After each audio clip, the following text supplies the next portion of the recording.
JB, hoje eu estou olhos nos olhos com uma psicóloga de ponta, que já foi âncora do programa Arte de Viver aqui na TV Santa Cecília. E hoje ela vai nos falar sobre os problemas psicológicos e emocionais mais comuns causados nesta fase da pandemia. Falo da querida Mônica de Lima Azevedo. Que bom! Quanto tempo! Bom. É mesmo! Mônica, você foi uma das minhas primeiras entrevistadas. Eu já fiz 10 anos de Olhos nos Olhos. Olha só, é muito bom estar aqui. Quero dar um beijo no JB e agradecer o convite, né? E um beijo em mim online. Lógico, ó.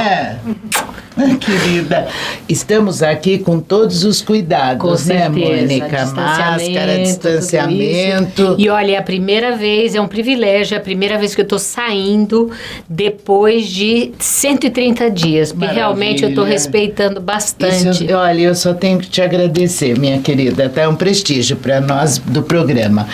Mônica, eu sei que é uma resposta, acho que é a mais difícil. Sim. Quais os problemas psicológicos mais recorrentes no período da pandemia? Então, a primeira coisa que a gente vê que acontece é assim, as pessoas ficaram com muito medo, porque o vírus, ele é um inimigo invisível, né? Então, sim, pânico. As pessoas ficaram com muito medo de estarem contaminadas, isso é a primeira coisa. Sim. Muita angústia, muita ansiedade, depressão, né? O isolamento causa assim, muita aflição nas pessoas, né? Verdade. Então, o confinamento foi fazendo com que as pessoas fossem ficando muito tristes, né? Porque numa primeira fase, o que aconteceu? O que vai ser, o que não vai ser, né? As pessoas ainda estavam em dúvida, né? Sim, de como é que seria. Mas numa segunda fase, à medida que as coisas foram ficando mais restritas, a coisa foi ficando pior, né? Porque começaram a ficar doentes pessoas próximas a gente. Então, a doença, ela passou a ter cara, vamos dizer assim. Verdade. Né? E uma outra coisa que acontece é que você passa a ter medo em relação à parte financeira. O que vai ser? Né? É uma incógnita. Porque é uma incógnita. Então, assim, muitos comércios fechando, muito medo em relação ao teu futuro profissional. Então, isso fez com que as pessoas ficassem muito apavoradas. O medo foi uma coisa, assim, recorrente, né? Que eu tenho tratado bastante, né? E pessoas ficaram com mais toque, né? Que eu digo que eu transtorno. Sim, porque, assim, essa coisa, assim, o ritual. Tem gente que prefere não sair, porque o ritual de lava a mão, lava a roupa, lava o cabelo, lava o sapato. São novos paradigmas, é muito difícil, você não sabe exatamente onde você está pisando. E o ser humano resiste um pouco a mudanças, não resiste, Bastante, Mônica? bastante. Tem gente ainda que não acredita. Eu ouço às vezes até de pacientes, não, mas será que está acontecendo mesmo? Isso não é uma jogada política? Será que sempre tem as pessoas que acreditam, as pessoas que não acreditam, que acham que tem coisas do governo? É tudo muito complicado, porque aquilo que a gente não conhece, muitas vezes a gente tende a questionar. Dos teus pacientes, você tem tido mais jovens ou mais idosos? Quem teme mais? Quem sofre mais? Eu acho que os jovens, até assim, por exemplo, os adolescentes, até pela onipotência do adolescente... Estão procurando psicólogo? Sim. Me diga, Mônica. Eu atendo mais adultos, mas eu tenho adolescentes também. Sim. Né? Então, por exemplo, os adolescentes, eles dizem... o adolescente tem muita onipotência, comigo não vai acontecer. Engraçado, né? Então, como comigo não vai acontecer, eu acho que eu posso sair sem máscara. Eles estão sofrendo no seguinte sentido, porque não posso ir na balada, não posso ver meus amigos, né? Embora antes eles tivessem a facilidade, eles sempre tiveram muito conectados nessa coisa da internet, dos jogos, tudo isso, mas uma coisa é você ter a opção de jogar e de estar com os amigos na internet. Outra coisa é você só poder estar desta maneira e não poder sair. Eu tenho muitas mães que estão desesperadas, porque você imagina você ficar com uma criança de 6 anos tendo aula online As mães estão desesperadas. Então, eu tenho mães que falam, eu não aguento, porque eu tenho que ficar com ele assistindo aula online e fazendo o papel, lógico, ajudando, porque o professor não dá conta, né? As escolas tiveram que se adaptar. Também. E é uma tarefa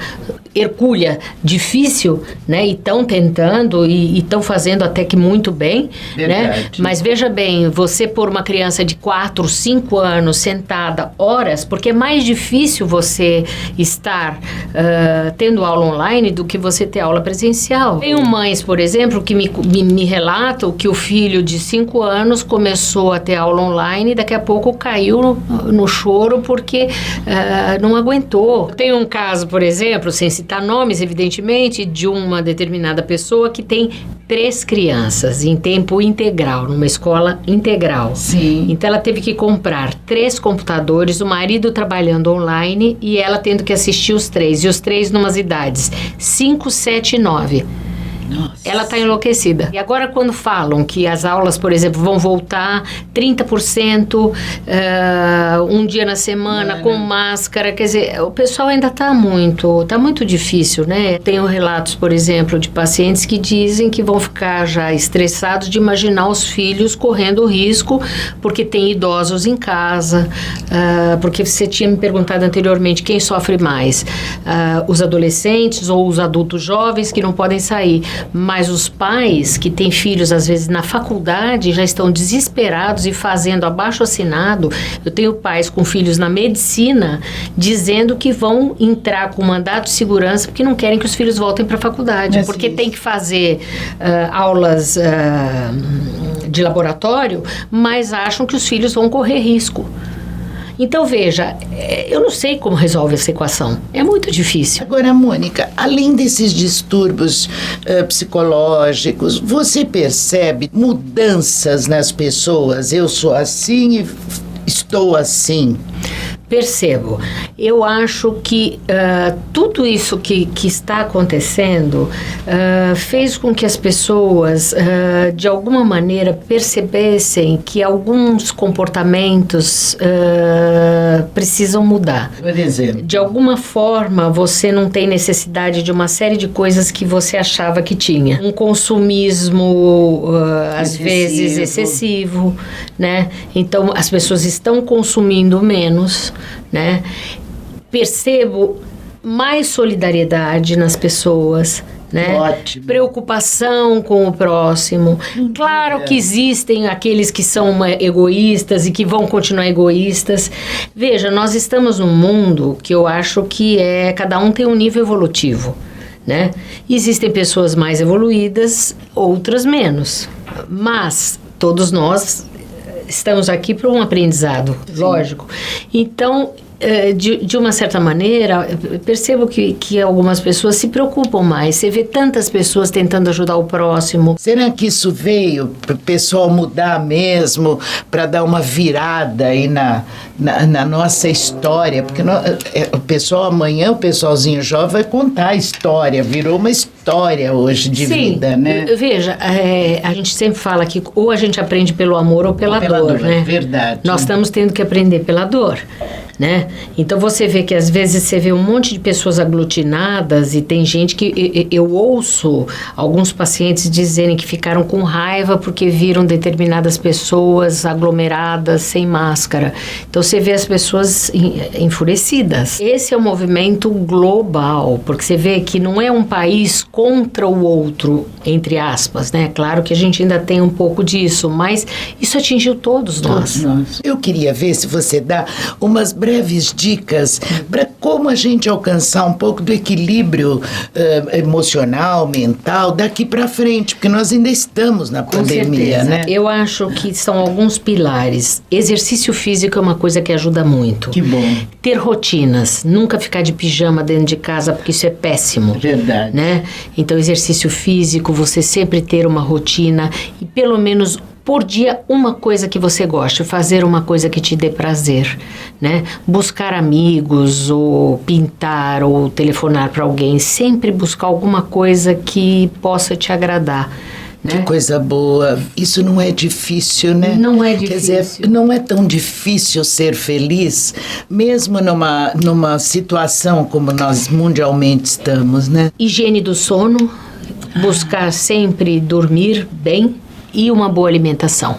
Saudável. Uma alimentação saudável. Que coisa boa. Esses são os pilares que eu acredito que você fazendo isso, você vai poder estar bem nessa pandemia. Mônica, você é maravilhosa, inteligente, estudiosa. Eu te agradeço demais. Não vamos demorar tanto tempo quanto da primeira vez que você veio, tá bom, muito querida? Obrigada. Obrigada, sucesso nessa tua carreira tão muito linda, obrigada. que é mais que uma missão. Muito obrigada. Né, querida? JB, eu acabo de conversar com essa psicóloga extraordinária, santista, que nos deu tantas dicas, esclarecimentos que hoje nós precisamos tanto. Falo de Mônica de Lima Azevedo. Para você e para todos que ficaram conosco até agora, um beijo, vamos colocar nossas máscaras e até o próximo programa.